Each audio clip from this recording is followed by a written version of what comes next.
Hi, welcome back to my channel. This is Katrina Sargent or Devil Doll Custom Creations.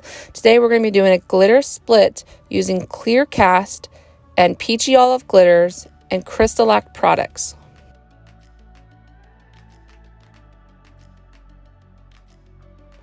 So with your prepped tumbler, you're going to want to find the divided line. The easiest way to do this is to make a circumference of the bottom of the tumbler, cut it out, and when you fold it in half, you have the exact divided line. Mark that with the pencil, and you're going to use that for your tape line. I kind of drape it over the bottom and let it hang over the edges, and then pull it up to the rim from there. You can keep adjusting the tape a little bit to make sure it's straight. You can use a ruler to make sure it's straight as well. And then once you're happy with that, you're going to go on to the glittering of that full section. You're going to use the glitter glue from CrystaLac company and apply it kind of like you would Mod Podge. And then you're going to apply your glitter. I'm using Mr.Nolas Glitter Garden District. It's a beautiful white, sparkly glitter that's going to look perfect under my clear cast. And then once that glitter glue is dry, you're going to smush it with wax paper. Do not rub. You're basically just adding pressure onto the wax paper, onto the glitter. This is going to help your glitter lay flat. So when you're doing your bright tone over it, it takes less coats. Make sure you get the rim smushed down as well as the bottom. You're going to be doing the smushing technique a lot. After that is dried, you're going to then apply E6000 spray on top of the glitter. Let that dry an hour and smush again. You're going to repeat this process until your glitter does not move when brushed. I did 3 different times with the E6000 spray before I removed my tape.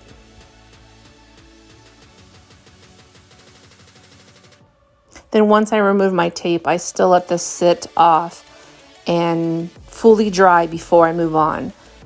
Your glitter should not come off in your hand or a brush. If it does, you need to do another coat of E6000. Now we're going to move on to the next side. You're going to measure the length of your tumbler. I divided mine into 4 color sections. So I'm just taking a pencil and marking off in a few places so I can tape off my sections. You can reuse your tape or you can get new tape. It's your preference. Then you're just going to tape off 2 of the sections to only work with 2 at a time. This helps keep the glitter from shifting. So I am doing the top and my second to bottom. I prefer these Arteza paints. You can use just plain acrylic paint. You're just trying to make a base color to accent your glitters to the colors that you want. So here I'm using emerald green and rose. The emerald green will bring out a teal color in my glitter. It's gorgeous. Now I'm taking the CrystaLac glitter glue, brushing it on, and then gonna glitter.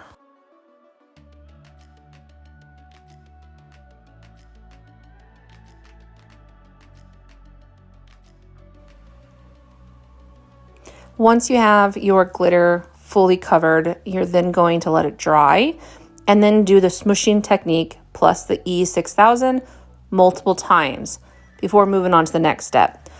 So I suggest taking a craft knife and cutting around the tape, because you see right there in that pink, it pulled up on that pink, unfortunately. So I will show you how I cut off the tape this next round. Now I am just sectioning off my next colors, which is going to be a royal blue and a gold. I'm going to do the exact same thing, paint my base colors. I did have to do 2 coats of this gold to get a solid coverage. Then once the paint is dry, I went on to the glitter glue and the glittering exactly like the other sections.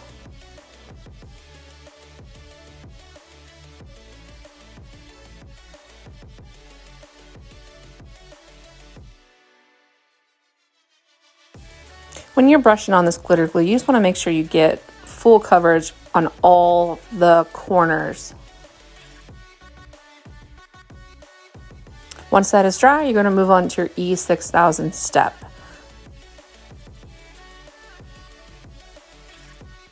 Once that step is finished, you can cut off your tape. Like I said, take a craft knife and run it along the edge of the painter's tape to avoid that peeling up like I did on my pink. So now I'll show you how to fix a mistake if that happens. You're just going to take a small paintbrush and then repaint your base color, add a little bit of glitter glue, re-glitter that section.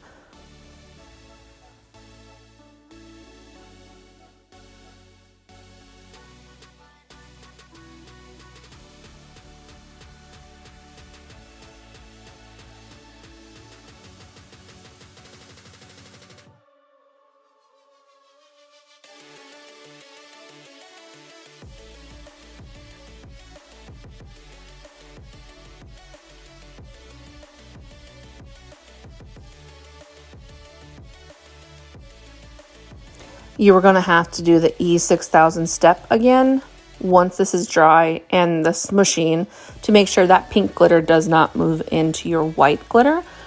I used a little tin, I forgot to show you earlier, to spray my E6000 over so you don't make a huge mess. Now once we have the glitters in place, we can move on to Brite Tone. I use Brite Tone Glossy. You can use Extreme Protection as your first couple coats. I kind of pounce it on because this is raw glitter. It does soak up a lot more than the steps towards the end. If you have any moving of the glitter, you can take your hand and wipe it off with a baby wipe and go back.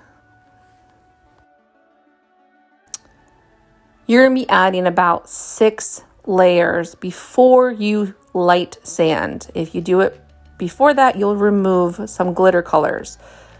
You can apply the next coat after 4 hours of turning. This is the second coat. It's still going to be slightly thicker because the glitter, you're still going to feel the raw glitter under your hand. Since you're building up so many more thin layers with Brite Tone. Okay, now we've done those 6 coats. I light sand with 800 grit sandpaper or 1000 grit sandpaper at first, just to kind of fill out. You're just trying to get somewhat level surface, but go slow. Be careful in what you're sanding because once you remove the color off the glitter, it's so much harder to fix it. While you are sanding, you need to wear gloves and a mask or a respirator.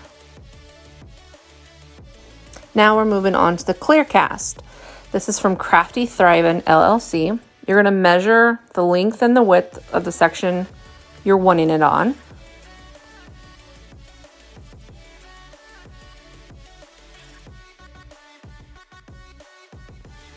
Once you have the size you need, cut it out.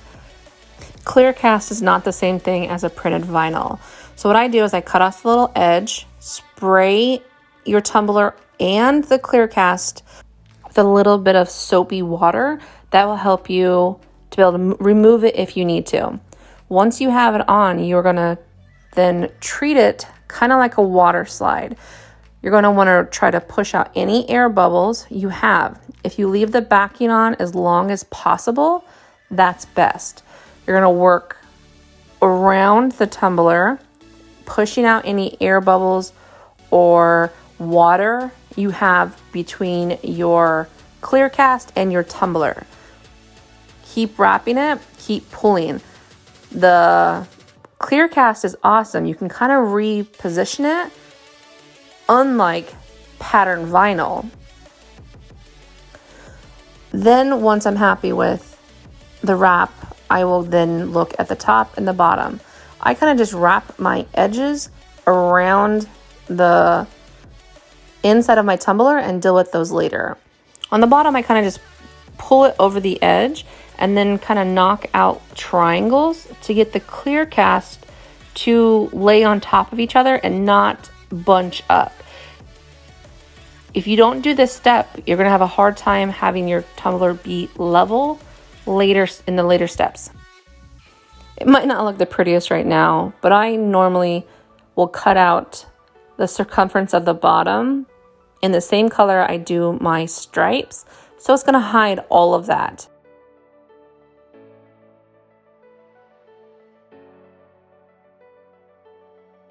Once I'm happy with the bottom, I will then move to the top.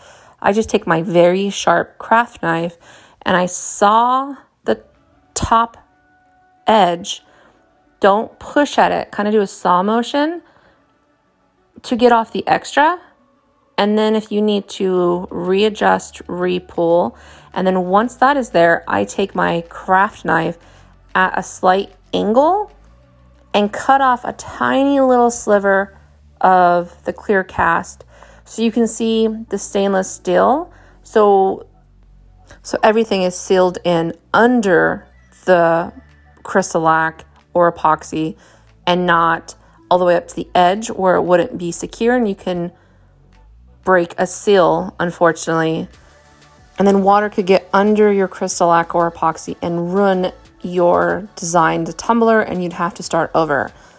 Trim up any extra clear cast you had wrapped. If you feel any air bubbles under your clear cast, you can take a knife or point pen and poke a small little hole and then work that air out. I let this sit for a little bit to make sure it's completely adhered to the tumbler before I add my metallic vinyl strips. You can see any of my other tutorial videos on my tri-split tumblers on how I create these metallic strips. Then I'm just going to line my clear cast, then line my glitter sections, and cutting away extra with my craft knife. Sometimes with these slightly tapered skinnies, it's hard to get it to look straight. So you just got to keep playing with it. Cut more vinyl strips than you think you need. Then once you're happy with it, you're going to cut the vinyl off of that lip again so it's sealed in under the CrystaLac. So these tumblers have a slight little indent. They're super hard to fill with CrystaLac itself. So I take a tiny little bit of Elmer's glue and layer it kinda to fill up that hole. You have to let this fully dry before you can do anything. So if you do this step, you're going to be adding probably a week onto your tumbler to make sure it's fully dry.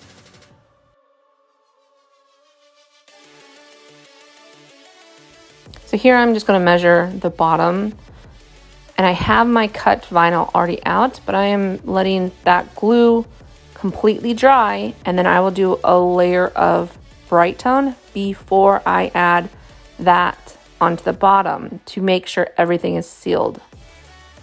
You're going to apply your Brite tone exactly like you did before. Just be careful around your metallic strips so you don't pull up any corners or pieces of it. I prefer using my finger. There's a lot of people who actually prefer using the brush method. If that's something you prefer, go with that method. Figure out what works best for you and go with it. You see how I kind of let the Brite tone pool at my finger, and then I am gently letting the cup rotate and move that Brite tone from under my finger. I am not adding any pressure or any muscle to this at all. I'm basically letting the turner do it for me, and I'm just lightly passing my hand over the tumbler with the Brite tone. Don't forget the bottoms and the top rim that you cut away. Then once your tumbler is completely covered, walk away. Don't mess with it again until it's the next time for the next coat in 4 hours.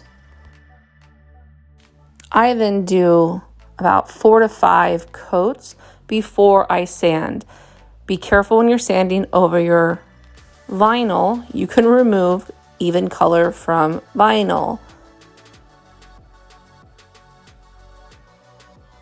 I use 800 grit, especially around the vinyl. If you feel like you need a stronger grit, you can go up to 400 grit. I would recommend not doing it over your vinyl at this point until you have a couple more coats. Don't forget to get your bottoms, and if you have a piece sticking up, take a craft knife and cut it away versus keep sanding it. Move on to Brite tone, as many coats as you need to until it's glass-like. I really hope everyone enjoyed this tutorial, and if you have any questions at all, please write them in the comments. I will write back. Please like, share, subscribe to my channel. It really means a lot to me. Hit that bell icon so you're notified every time I post a new video. I'm trying to do it every week or every other week. If you have a request for a video, please hit me up on the comments, or you can join my Facebook group at facebook.com/DevilDollCommunity.